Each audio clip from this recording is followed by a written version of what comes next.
Hey there, today I'm going to talk about 5 purchases that you should consider for Marvel Crisis Protocol that are not made by Atomic Mass Games. My name is Nate, and welcome to the Gamers Guild.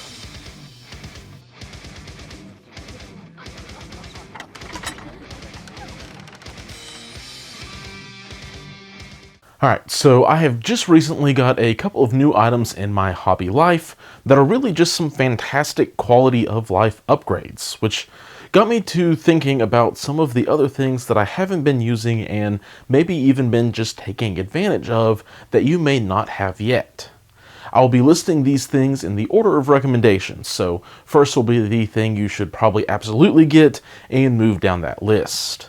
But before I get into that, I want to mention the guild sponsor, TRex Games. They have some great prices for Marvel Crisis Protocol products. Their pre-order prices already take 20% off of retail, and then you can use the code TRITEXGGCP5 at checkout for an additional 5% off your order for a total of 25% off, which is fantastic. So if you're going to be placing an online order anyways, consider doing it through TRITEX. But if you are supporting an LGS, no hurt feelings. TRITEX is one of those, so we understand. But if you're still wanting to help the channel, a like and subscribe are always appreciated. And because of TRITEX, the channel has a monthly giveaway, and there will even be a drawing for one at the end of this video. All you need to do to enter is, in the future, be subscribed to the channel and comment on a video of the current month.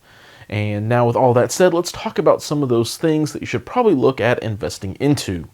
And this first one is, above all, one that's worth a good look because it is about protecting the investment you have already made into the game. And I am talking about a storage case or travel case for your models.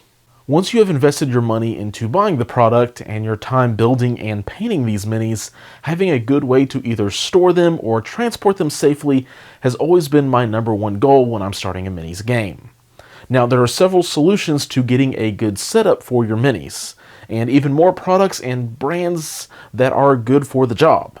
Really, I think there are 2 main ways to go about that aren't throwing your minis into the core box, cardboard box, and heading to the game store. And those are magnets and foam.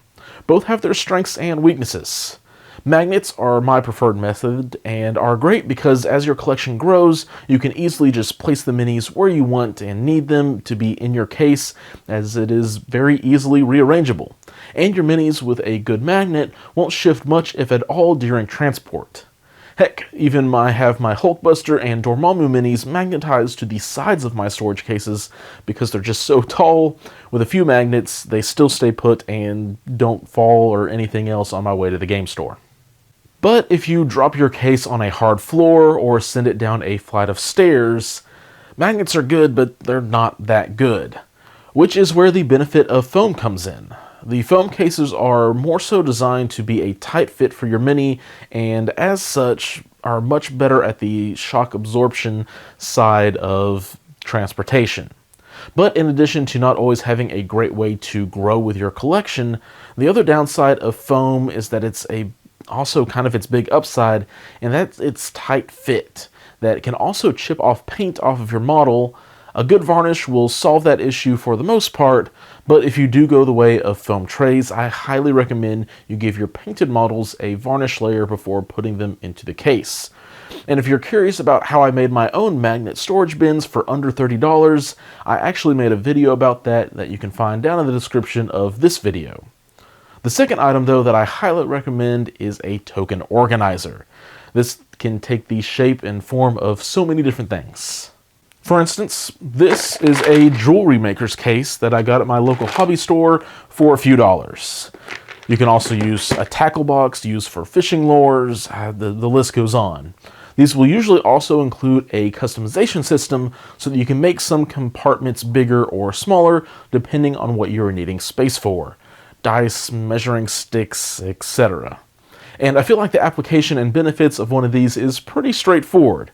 Marvel Crisis Protocol has a lot of tokens, especially when you consider everything from the status conditions, power and damage, activation and days, the tactic card specific tokens, character specific tokens, and so on. Having a way to organize them should help your games go more smoothly, rather than trying to fish out that random bleed token out of a Ziploc baggie in the middle of a game. As well, just keep you more organized for all of your one-off tokens like Vision's phasing or Killmonger's kill count tokens.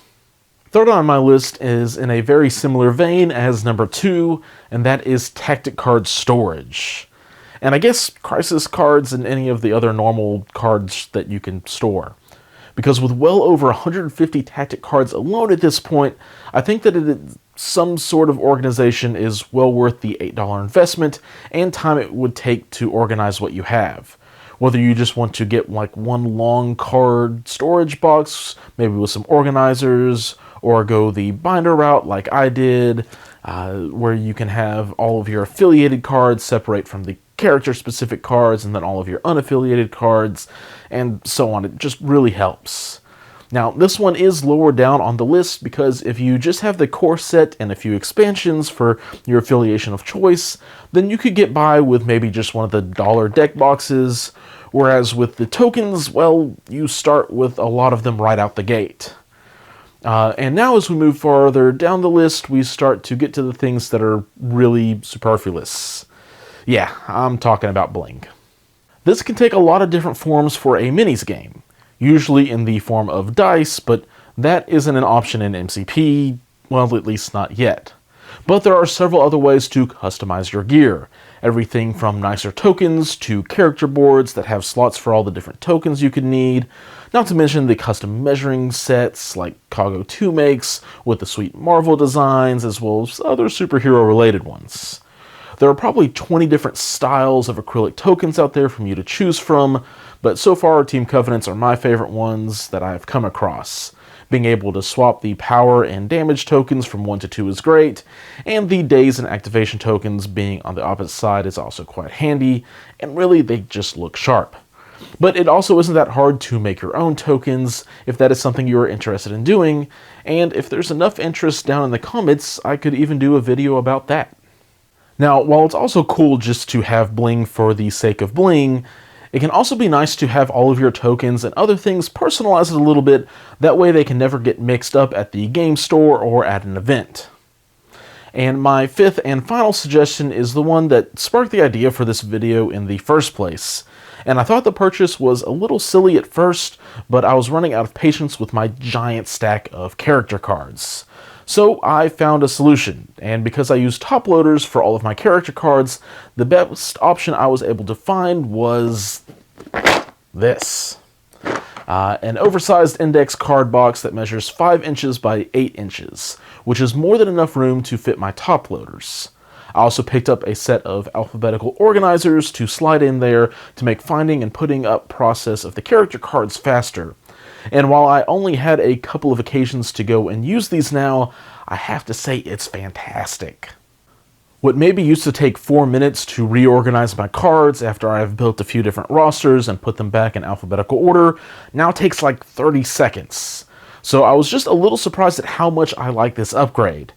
Now, this isn't something you want to lug around to an event or a game store, but you probably aren't always going to bring your entire collection to the store at this point if you need 1 or 2 of these anyways. But I'm finding them very quickly to be a great extra tool for the collection I have gathered over the past couple of years. So those are my 5 things that I would recommend picking up if you don't have them already to help improve your just overall experience either on the table, on the road, or putting everything away. Which means it is time for me to pick a winner from the TRex giveaway. Though this time I did it beforehand because I'm about to have a small surgery the day this releases and will be in no shape to record it in the future like I typically have. So with that in mind, congratulations to Jason, who commented about Captain Marvel's Turn 1 binary potential with the help of Steve's leadership, Wong, and Advanced R&D with her new update, which seems like there could be something fun there. Anyways, congrats again to Jason. As I close, I want to say thanks to all the members of the Guild Hall who are supporting what I am doing with the channel. Your support continues to encourage me so much, and if it weren't for you all, I wouldn't be able to do everything that I have. If you are interested in supporting the channel, check out the links down in the description for the Guild's Patreon page and TRex Games page, where you can use that discount code to let them know I sent you their way. As always, thank you all for watching. It really does mean a lot to me, and until next time, keep on gaming.